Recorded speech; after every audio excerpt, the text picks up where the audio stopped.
ಹಂಗಲ್ರಿ ಸರ, ನಮ್ಮ ಊರಾಗ ಸವಾಲ್ ಭಜನೆ ಇಟ್ಕೊಂಡ್ರ ಇಲ್ಲ ಏನಾರ ಇಟ್ಕೊಂಡು ಒಂದ್ ಊರಿಗೆ ಹೋಗಿ ಕೊಟ್ಟು ಬರ್ತೀವಿ ನಾವು, ನಮ್ಮ ಊರಿಗೆ ಬರ್ರಿ ನೀವು ಹಾಡಾಕ. ಓಹೋ, ಈ ತರ ಹಂಗ ಭಜನೆ ಹಾಡ್ತೇವ. ಅಲ್ಲ ಅವ ಎದಕ್ ಕೊಟ್ಟಾನ ಯಾರಿಗೆ ಗೊತ್ತಿಲ್ಲ.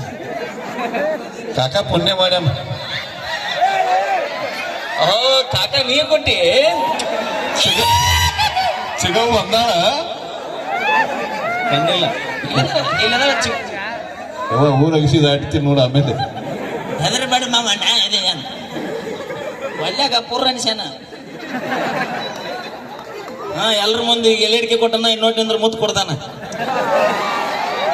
ಎಟ್ಟು ಬರಿಗೆ ಎಟ್ಟೋ ನಿಮ್ಮ ಅವನ ಕಾಕ, ನಿನಗಾರ ಬುದ್ಧಿ ಬೇಡ, ಮಂದ್ಯಾಗ ಕೊಡ್ತಲ್ಲ, ಎಲ್ಲರೂ ಕರ್ಕೊಂಡು ಹೋಗಿ ಕೊಡ್ಬೇಕಪ್ಪ.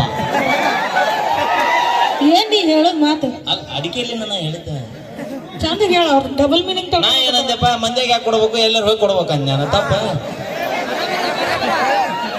ತಪ್ಪಿಲ್ಲ ನನ್ನದು, ಕರೆಕ್ಟ್. ನಮಗೆ ನಿಮ್ಮಿಬ್ರಿಗೆ ಏನ್ ಲಾಭ? ಅದು ಕಾಕಪ್ಪ ಇದೆ ಹೊಡೆದನ ಪುಣ್ಯ ಮಾಡ್ಯಾನ್ರಿ ಇವತ್ತು. ತಡೆದು ಹಿಡಿಯೋದು. ಯಾವ ದೇವ್ರಿಗೆ ಏನು ಅಭಿಷೇಕ ಮಾಡಿಸ್ಯಾನ ಗೊತ್ತಿಲ್ಲ. ಅದಕ್ಕೆ ತುಂಬಾ ಧನ್ಯವಾದಗಳು. ಹಾಗೆ ಮೈಲಾರಣ್ಣ ಅಪೇಕ್ಷೆ ಮೇರೆಗೆ ಇವತ್ತೊಂದು ಮಾತು ಹೇಳಲಿಕ್ಕೆ ಇಷ್ಟಪಡ್ತೀನಿ. ನಾನು ಹೋದ ವರ್ಷನೇ ಬರ್ಬೇಕಾಗಿತ್ತು ಈ ಊರಿಗೆ. ನಮ್ಮ ಕಮಿಟಿಯ ಎಲ್ಲ ಕಮಿಟಿಯವರು ಭಾಳ ರಿಕ್ವೆಸ್ಟ್ ಮಾಡ್ಕೊಂಡ್ರು. ಅದ್ರಾಗ ಎಕ್ಸ್ಪ್ರೆಸ್ಲಿ ನನ್ನ ಆತ್ಮೀಯ ಗೆಳೆಯ ನಮ್ಮ ವಿಠಲ್ ಬಿರಾದರ್ ಅವರು, ಹಾಗೆ ಗ್ರಾಮ ಪಂಚಾಯತಿ ಅಧ್ಯಕ್ಷರು ಕೂಡ ಹೌದು. ಅವರು ನಾವು ಆರ್ ಟಿ ಆಫೀಸ್ನಲ್ಲಿ ಒಂದೇ ಕಡೆ ಕೆಲಸ ಮಾಡಿದವರು ಸುಮಾರು ಒಂದು 10-12 ವರ್ಷಗಟ್ಟಲೆ. ಹಾಗೆ ಒಂದು ಈ ಊರಿಗೆ ಬರ್ಬೇಕಾದ್ರೆ ಇವತ್ತು ನಾನು ಬೇರೆ ಕಡೆ ಕಪನಿ ಮರಿಗೆ ಒಳಗೆ ಬುಕ್ಕಿದ್ದೆ, ಇದೆ ಇಂಡಿ ತಾಲೂಕು ಕಪನಿ ಮರಿಗೆ ಒಳಗೆ. ಇವತ್ತು ಅವನು ಒತ್ತಾಯ ಮೇರೆಗೆ ಇವತ್ತು ನಾನು ಬರ್ತೀನಿ ಅಂತೇಳಿ ಮಾತ್ಕೊಟ್ಟು ಇವತ್ತು ಮಾಲಕರ ಜೊತೆಗೆ ನಾನು ಬಂದಿದ್ದೀನಿ.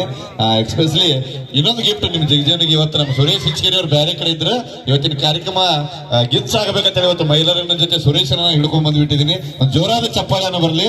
ಇವತ್ತು ನಿಮ್ಗೆ ಗಿಫ್ಟ್ ಇವತ್ತು ಸುರೇಶ್ ಹಿಚ್ಕೇರಿ ಅವರು. ಅದಕ್ಕೋಸ್ಕರ ಈಗ ನಮ್ಮ ವಿಠಲ್ ಬಿರಾದರ್ ಅವರ ಒಂದು ಅಪೇಕ್ಷೆ ಐತಿ, ಮೈಲಾರಿ ಅವರ ಧ್ವನಿ ಒಳಗ ಏ ಹುಡುಗಿ ನಿನ್ನ ದೈವ ಸುಮಾರ ಗೀತೆಯನ್ನು ಹಾಡಬೇಕಂತೇಳಿ ಒಂದು ಅಪೇಕ್ಷೆ ಐತಿ.